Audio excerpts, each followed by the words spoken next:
Matthew chapter 7, verses 24 through 27.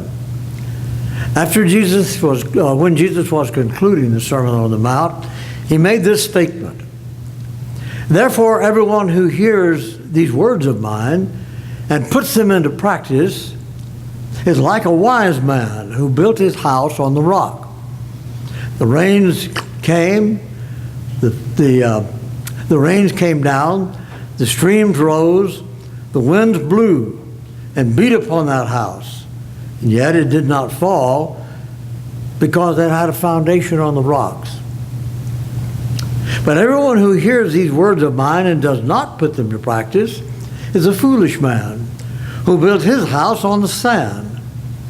The rains came down, the streams rose, the winds blew and beat upon his house, and it fell.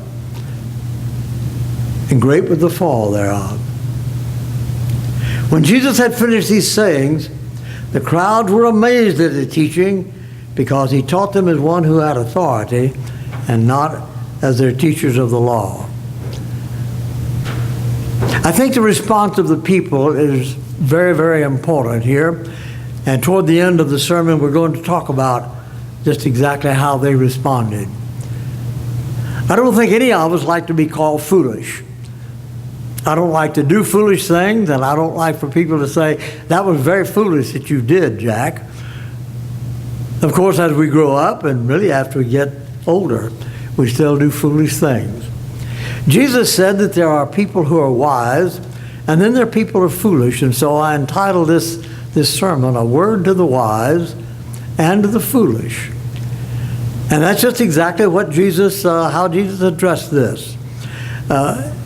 In the instructions that Jesus gave in the Sermon on the Mount, he told us about many of the just very practical things of life, a number of things about the importance of worship and what worship ought to be, some things about prayer and how we ought to pray, what we ought to pray for, and so forth, a number of things like this. So I would like to take just a little smattering of a few of these things, and after each of these, think with me about this statement: if I do these things, I'm wise. If I don't do these things, I'm foolish.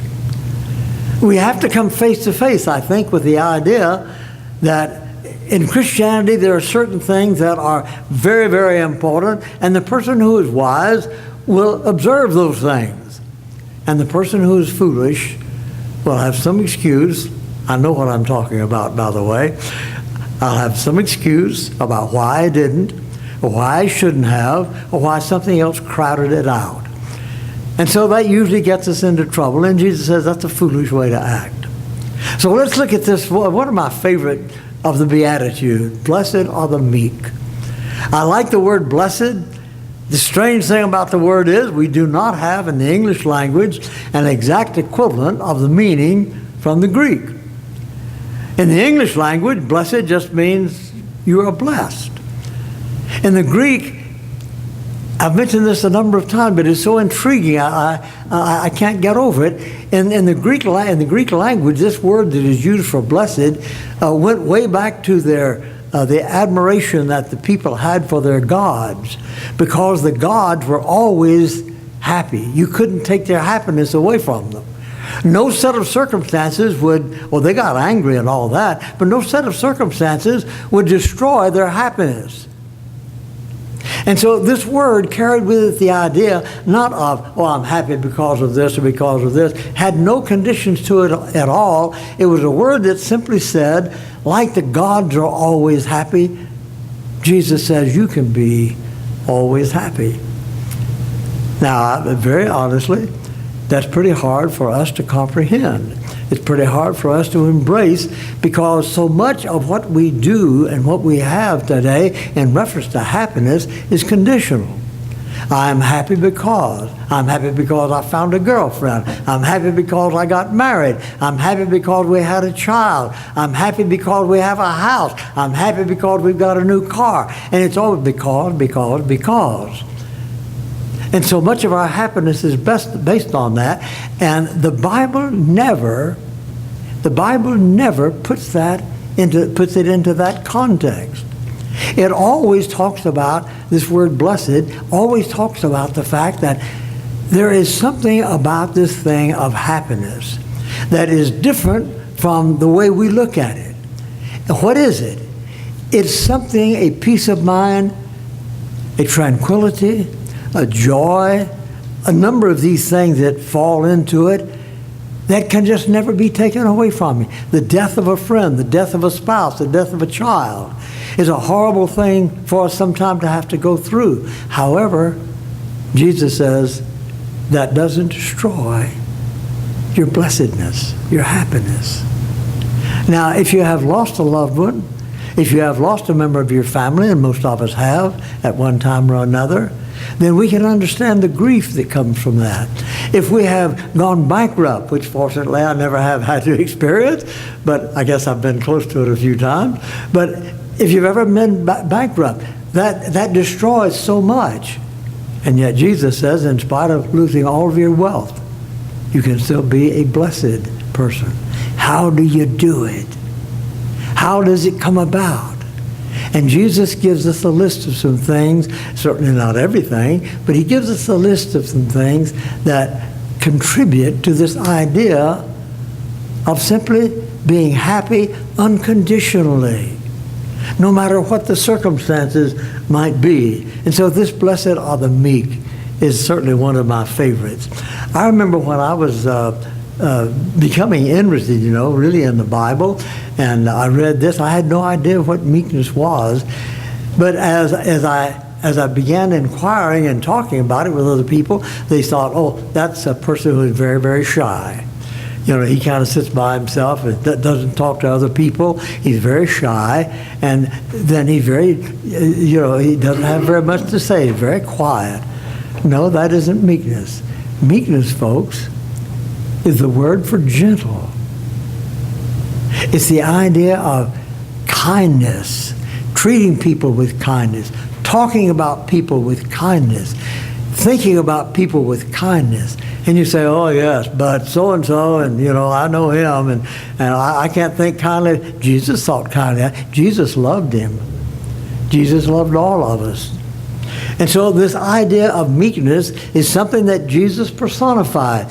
The reason I'm saying that is Jesus said, come to me, all you who labor and are heavy laden, and I will give you rest. Take your yoke upon you, and learn of me, because I am meek and lowly in heart, and you will find rest to your soul. What does he mean?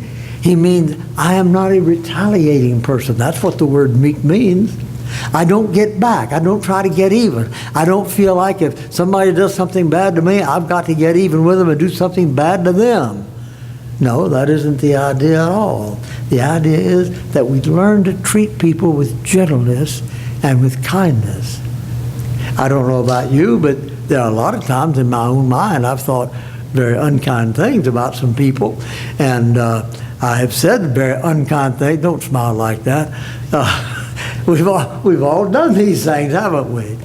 Well, Jesus says life is sweeter, life is more wonderful, life is more beautiful, and your happiness is stable if you learn to treat everybody with kindness, with gentleness, be meek. And so, let's think about this.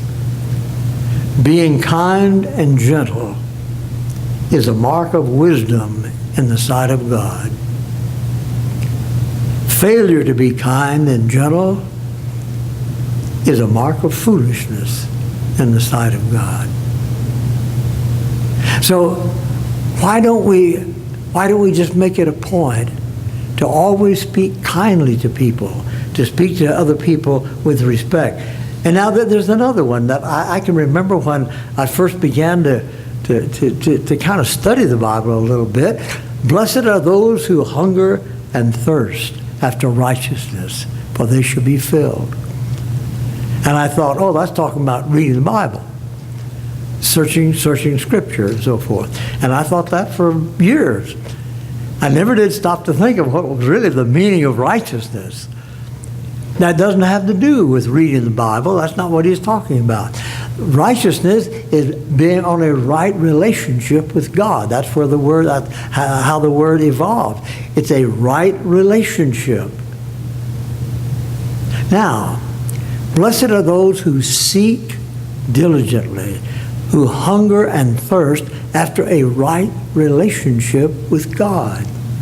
Now, it begins to make more sense to me than just studying the Bible and reading the Bible. That certainly is a part.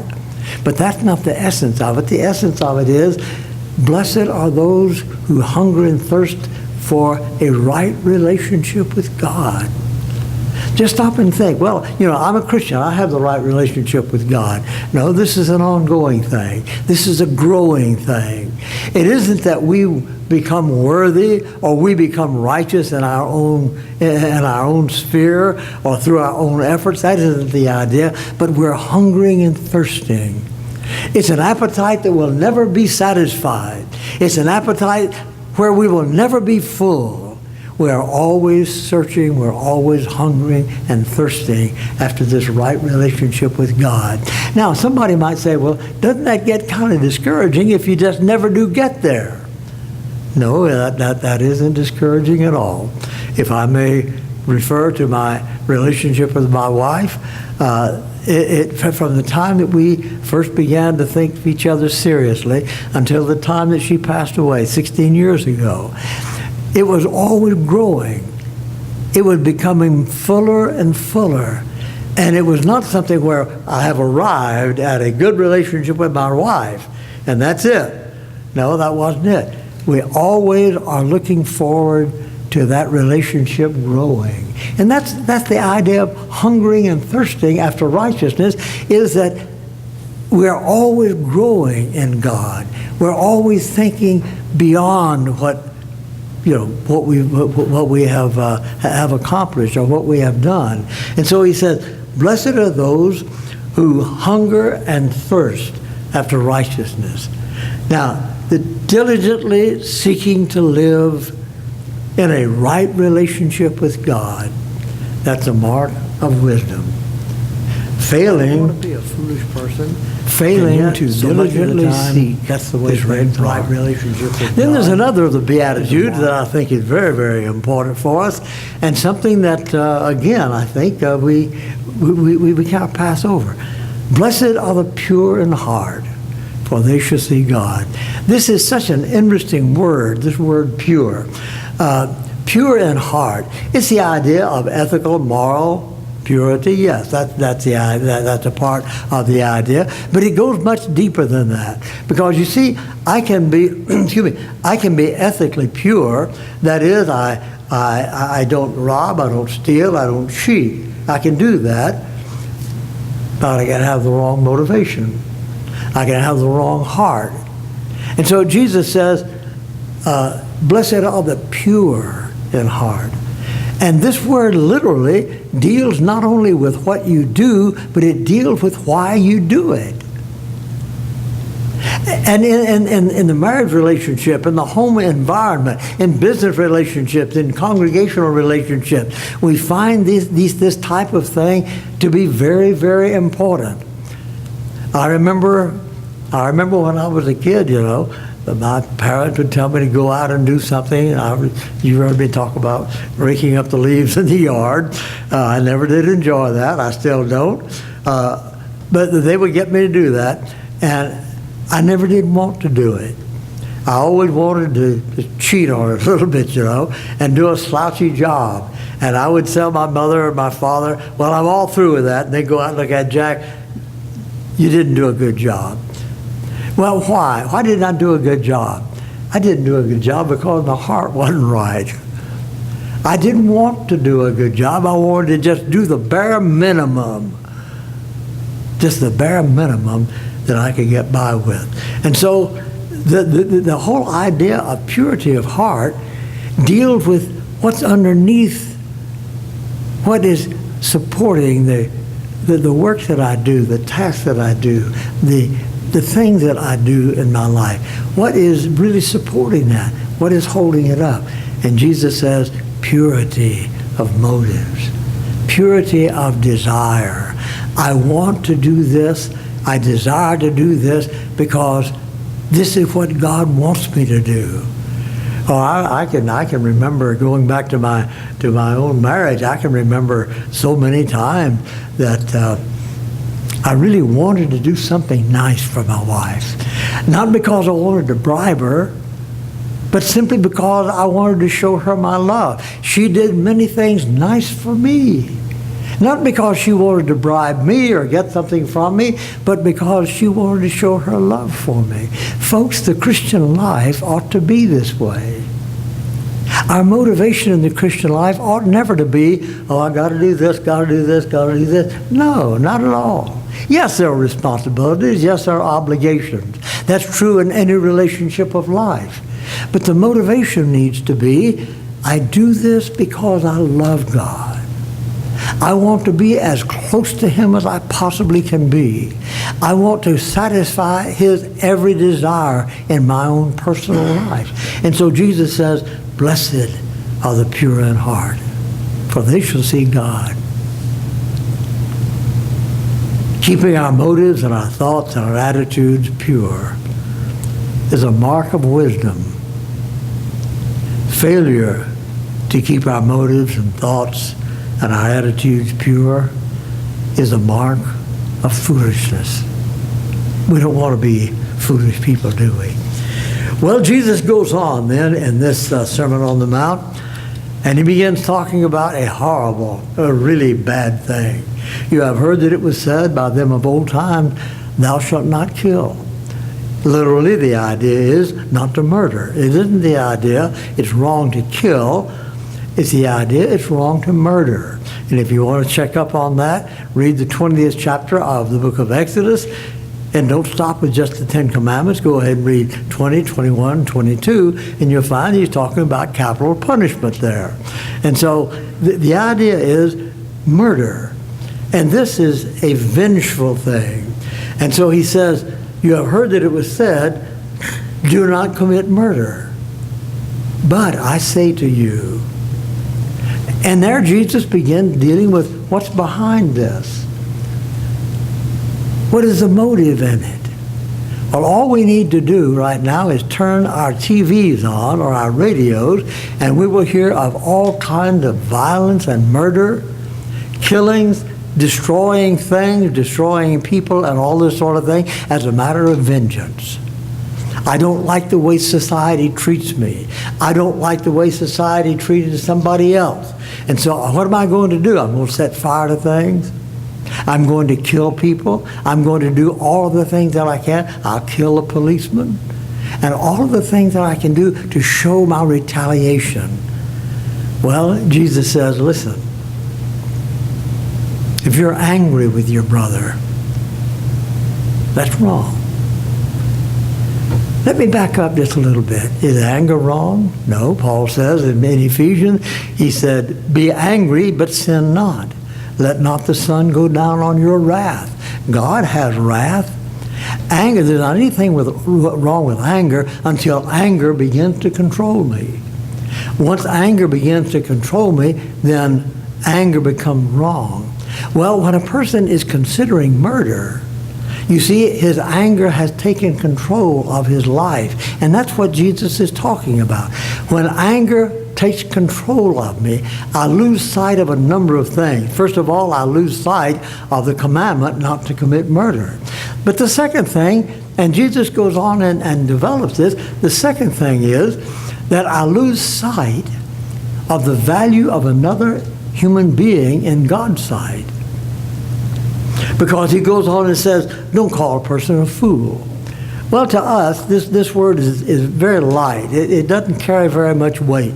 In the ancient days, and in the meaning of the Greek word itself, this is a very, very strong word where you are saying of another person, you are not worth anything. You have no value at all. It's kin in its idea. It's kin to the Aramaic word raka, where it says, if you don't say to another person raka. Why? That means it means a stupid blockhead who has no value. Well, now, the reason that people kill of the people.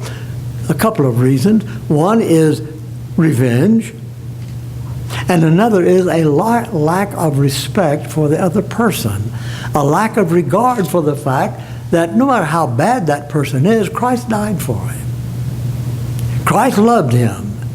And you're just saying, basically, in this thing that Jesus was talking about, you're just saying, Christ, your blood was shed for a worthless individual. Not like me. I'm worth something. But he is a worthless individual. She is a worthless individual.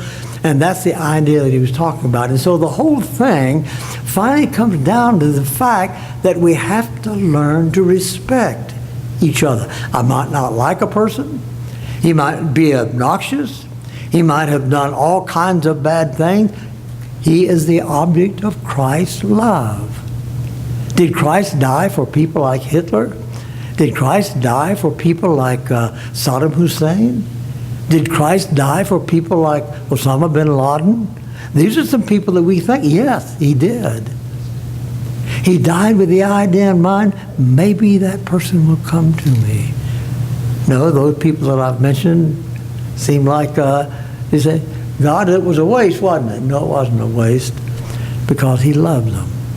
And so he says, let's learn to treat people the way God himself treated people. And so he says, treating others with dignity and respect is a mark of wisdom in the sight of God. Failing to treat people with dignity and respect is a mark of foolishness. Where do we want to put ourselves? Where do we want to be? Well, there's another statement that Jesus made in this same chapter, and that was about an eye for an eye and a tooth for a tooth. I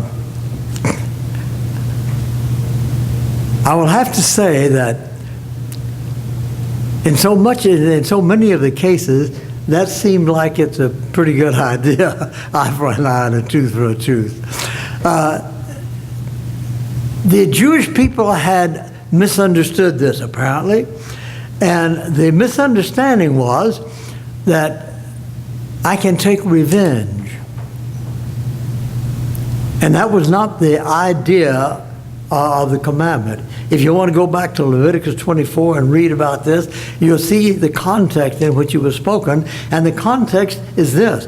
When a person violates the law, when a person abuses someone else, when a person kills someone else, when a person does something terrible to another person, the law was he needs to be treated in the same way that he treated the other person. Not from a personal vengeance point of view, that isn't it at all. But this is the punishment for the thing that he had done. But since they had misunderstood it so greatly, Jesus says, well, now wait a minute, I'm telling you, love your enemies. You see, Jesus takes it on a personal plane, just like they had taken this revenge idea on a personal plane. And Jesus says, get rid of the revenge idea and instead learn to treat your enemies with love. Well, can you love somebody and not like them? Yep, you surely can. Because the word agape is a matter of the will.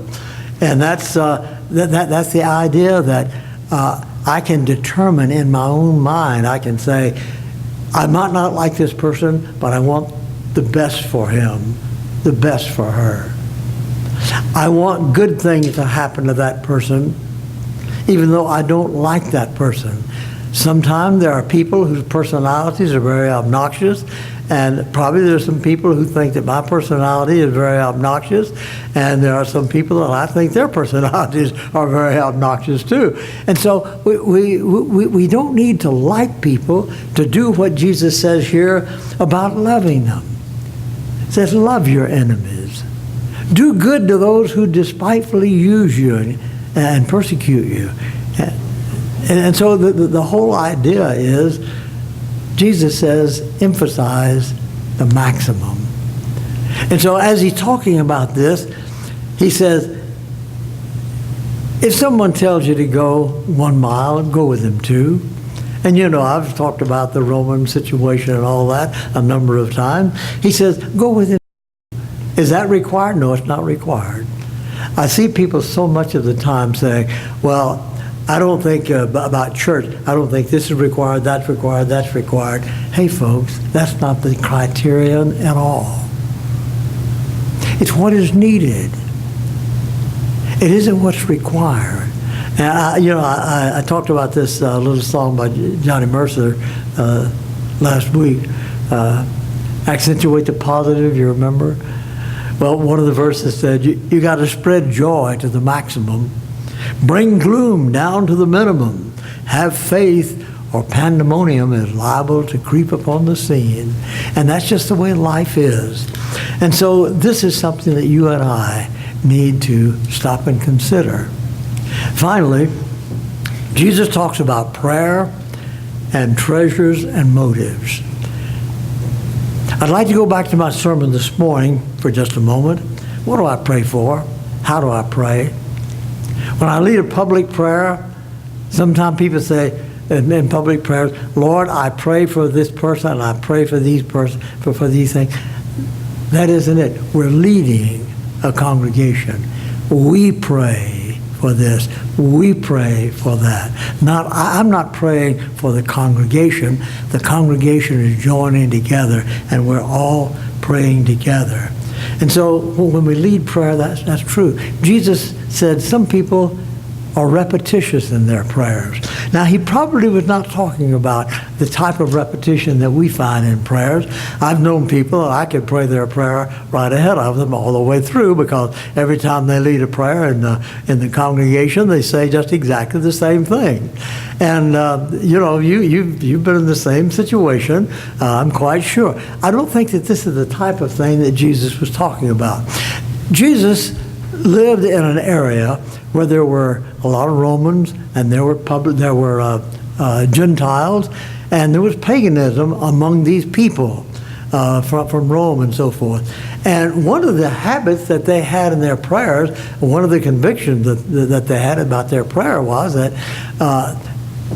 if I say something over and over and over and over and over and over and over, then the God is more likely to listen to me than if I say it just one time. And so there was a lot of babbling along this line, and just a lot of repetition of the things I want.